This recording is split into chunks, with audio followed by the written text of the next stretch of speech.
Assalamualaikum warahmatullahi wabarakatuh. Kembali lagi dengan kelompok 2 yang akan membahas materi tentang pengendalian internal dan risiko kendali yang diampu oleh Ibu Elsa Fitri Amran, SE, MM, MSI. Baiklah teman-teman, perkenalkan kami dari kelompok 2 yang beranggotakan 3 orang. Yang pertama, Atika Mengsariozu dengan NIM 1830403011. Yang kedua, Ella Febrianti dengan NIM 183040301128. Dan yang ketiga, Mayang Anizar dengan NIM 1830403057. Baiklah teman-teman, di materi pengendalian internal dan risiko kendali, kita membahas 6 indikator. Yang pertama, komponen pengendalian internal. Yang kedua, prosedur untuk memperoleh pemahaman pengendalian internal. Yang ketiga, menilai risiko kendali. Yang keempat, menguji pengendalian. Yang kelima, hubungan risiko pengendalian dengan ruang lingkup pemeriksaan. Dan yang terakhir adalah audit berbasis risiko. Yuk, dengarkan penjelasan tiap masing-masing indikatornya. Yang pertama, komponen pengendalian internal. Committee of Sponsoring Organization of the Tradeway Commission atau COSO mengidentifikasi 5 komponen pengendalian intern meliputi 1. Lingkungan pengendalian atau control environment, yaitu lingkungan pengendalian merupakan dasar dari semua komponen pengendalian intern lainnya yang membuat organisasi menjadi disiplin dan terstruktur. Lingkungan pengendalian mencakup suasana organisasi dan sikap manajemen serta karyawan terhadap pentingnya pengendalian yang ada dalam organisasi. Faktor lingkungan pengendalian termasuk yang pertama, integritas nilai etika dan kemampuan orang-orang dalam entitas. Yang kedua, filosofi manajemen dan gaya operasi. Yang ketiga, cara manajemen untuk menentukan wewenang dan tanggung jawab, mengorganisasikan dan mengembangkan orang-orangnya. Yang keempat, kebijakan dan praktek sumber daya manusia. Dan yang terakhir yaitu perhatian dan arahan yang diberikan Dewan Direksi. Komponen pengendalian yang kedua yaitu penilaian risiko atau risk assessment. Seluruh entitas menghadapi berbagai macam risiko dari luar dan dalam yang harus ditaksir. Prasyarat dari risk assessment adalah penegakan tujuan yang terhubung antara tingkatan yang berbeda dan konsisten secara internal. Risk assessment adalah proses mengidentifikasi dan menganalisis risiko-risiko yang relevan dalam pencapaian tujuan. Membentuk sebuah basis untuk menentukan bagaimana risiko dapat diatur karena kondisi ekonomi, industri, regulasi, dan operasi selalu berubah. Maka diperlukan mekanisme untuk mengidentifikasi dan menghadapi risiko-risiko spesial terkait dengan perubahan tersebut. Komponen ketiga yaitu aktivitas pengendalian atau control activities. Kontrol aktivitas adalah kebijakan dan prosedur membantu meyakinkan manajemen bahwa arahannya telah dijalankan. Kontrol aktivitas membantu meyakinkan bahwa tindakan yang diperlukan telah diambil dalam menghadapi risiko sehingga tujuan entitas dapat tercapai. Kontrol aktivitas termasuk beberapa kegiatan yang berbeda seperti penyetujuan, otorisasi, verifikasi, rekonsiliasi, review terhadap performa operasi, keamanan terhadap aset, dan pemisahan tugas. Selanjutnya, komponen pengendalian internal yang keempat. Informasi dan komunikasi atau information and communication. Informasi yang bersangkutan harus diidentifikasi, tergambar dan terkomunikasi dalam sebuah form dan time frame yang memungkinkan orang-orang menjalankan tanggung jawabnya. Sistem informasi menghasilkan laporan yang berisi informasi operasional, finansial, dan terpenuhinya keperluan sistem yang membuat mungkin untuk menjalankan dan mengendalikan bisnis. Informasi dan komunikasi tidak hanya menghadapi data-data yang dihasilkan internal, tetapi juga kejadian eksternal, kegiatan dan kondisi yang diperlukan untuk memberikan informasi dalam rangka pembuatan keputusan bisnis dan laporan eksternal. Komponen yang terakhir yaitu pemantauan atau monitoring. Sistem pengendalian internal perlu diawasi. Sebuah proses untuk menentukan kualitas performa sistem dari waktu ke waktu. Proses ini terselesaikan melalui kegiatan pengawasan yang berkesinambungan, evaluasi yang terpisah atau kombinasi dari keduanya. Kegiatan ini termasuk manajemen dan supervisi yang reguler, dan kegiatan lainnya yang dilakukan personel dalam menjalankan tugasnya. Luas dan frekuensi evaluasi terpisah akan tergantung pada penaksiran risiko dan efektifnya prosedur monitoring yang sedang berlangsung. Selanjutnya indikator yang kedua, yaitu prosedur untuk memperoleh pemahaman pengendalian internal. Memperoleh suatu pemahaman atau obtaining an understanding melibatkan prosedur-prosedur untuk 1. Memahami rancangan kebijakan dan prosedur yang berhubungan dengan sistem komponen pengendalian internal. Yang kedua, menentukan apakah kebijakan dan prosedur telah dilaksanakan dalam operasi, dan prosedur audit yang digunakan auditor untuk memperoleh pemahaman atas pengendalian internal sebagai berikut. 1. Mewawancarai karyawan perusahaan yang berkaitan dengan komponen pengendalian internal. Yang kedua, melakukan inspeksi terhadap dokumen dan catatan. Dan yang terakhir, melakukan pengamatan atas kegiatan perusahaan. Menilai risiko pengendalian. 4 penilaian yang spesifik harus dibuat untuk tiba di penilaian awal. Yang pertama itu menilai apakah laporan keuangan bisa diaudit. Yang kedua, menentukan risiko kendali yang telah dinilai didukung oleh pemahaman yang diperoleh. Yang ketiga, menilai apakah mungkin bahwa risiko kendali yang dinilai lebih rendah bisa didukung. Yang keempat, menentukan risiko pengendalian yang sesuai telah dinilai mengidentifikasi sasaran audit yang terkait dengan transaksi. Auditor biasanya menilai risiko pengendalian untuk sasaran hasil audit yang terkait dengan transaksi untuk masing-masing jenis transaksi dalam setiap siklus transaksi. Mengidentifikasi pengendalian spesifik, auditor mengidentifikasi kendali dengan melanjutkan informasi yang deskriptif tentang sistem klien, mengidentifikasikan dan mengevaluasi kelemahan.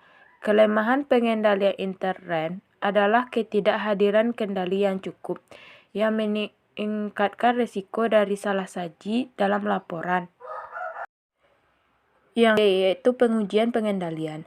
Pengujian pengendalian merupakan pengujian yang dilaksanakan sesuai rancangan dan pelaksanaannya, suatu kebijakan atau prosedur struktur pengendalian intern. Pengujian pengendalian dilaksanakan auditor untuk menilai efektivitas kebijakan atau prosedur pengendalian, untuk mendeteksi dan mencegah terjadinya salah saji dalam asersi. Dalam suatu asersi laporan keuangan, pengujian pengendalian memfokuskan pada 3 hal, yaitu yang pertama, bagaimana pengendalian diterapkan. Yang kedua, sudahkah diterapkan secara konsisten sepanjang tahun. Yang ketiga, siapa yang menerapkan pengujian pengendalian. Tipe pengujian pengendalian.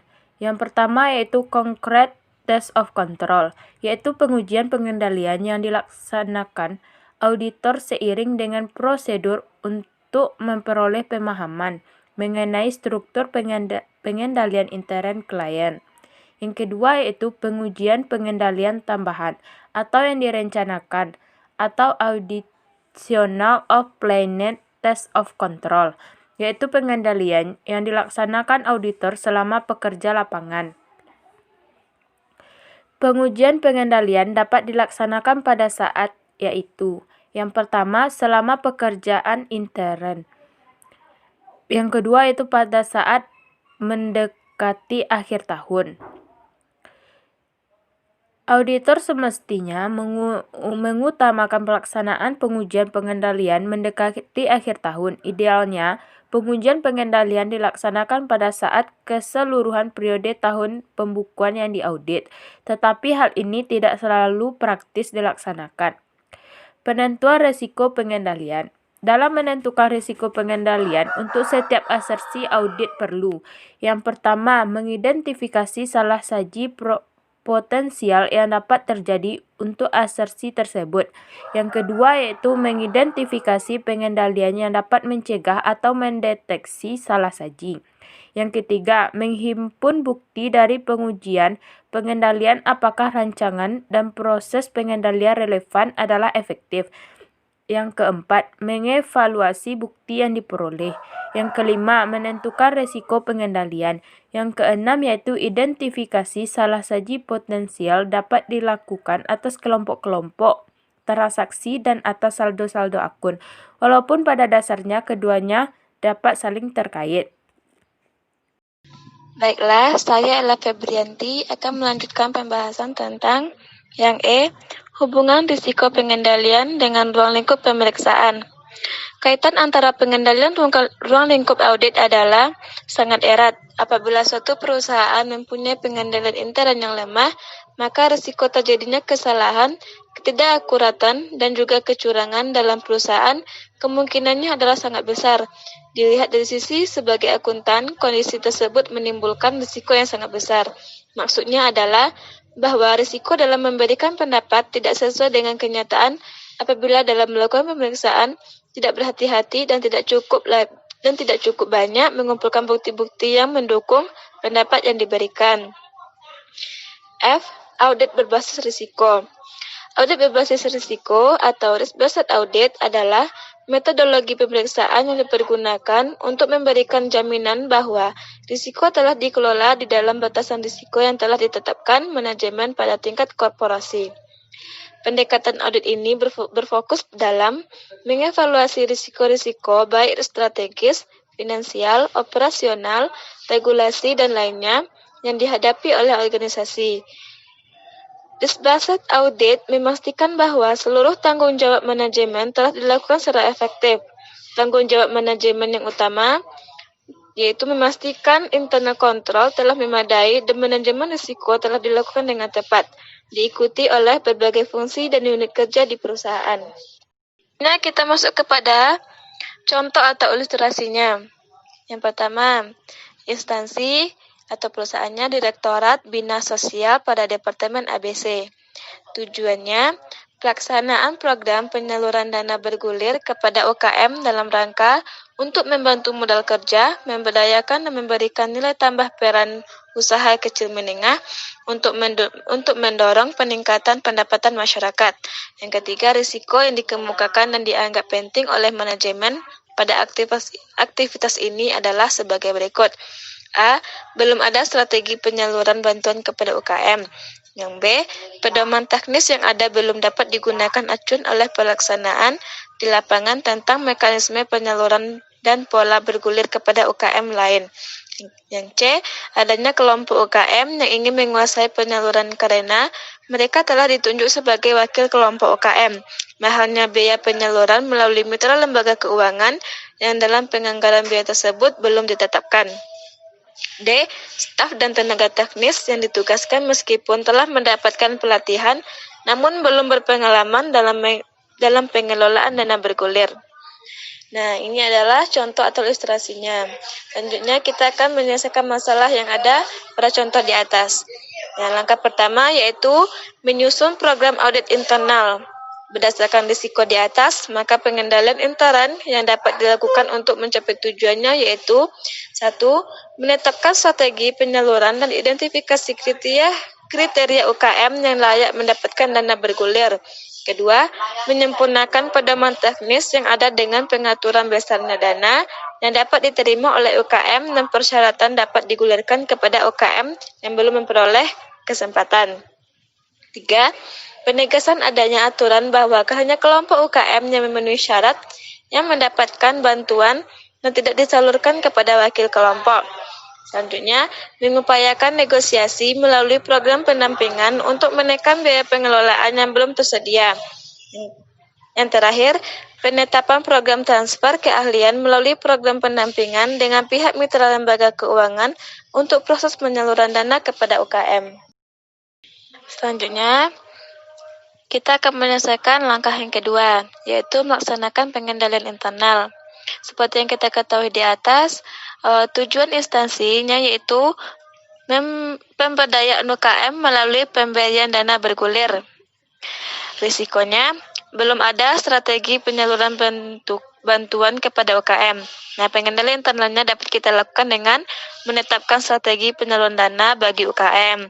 Yang kedua, pedoman teknis belum dapat digunakan sebagai acuan. Pengendalian internalnya penyempurnaan pedoman teknis, dan menetapkan besarnya dana bergulir.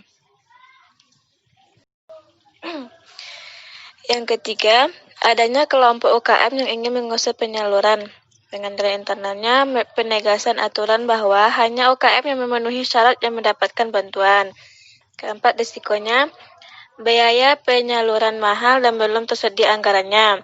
Pengendalian internalnya dapat kita lakukan dengan negosiasi dan menawarkan alternatif program pendampingan. Terakhir, risikonya staf dan tenaga teknis belum berpengalaman. Nah, di sini pengendalian internalnya program transfer keahlian melalui pendampingan. Seperti yang kita ketahui pada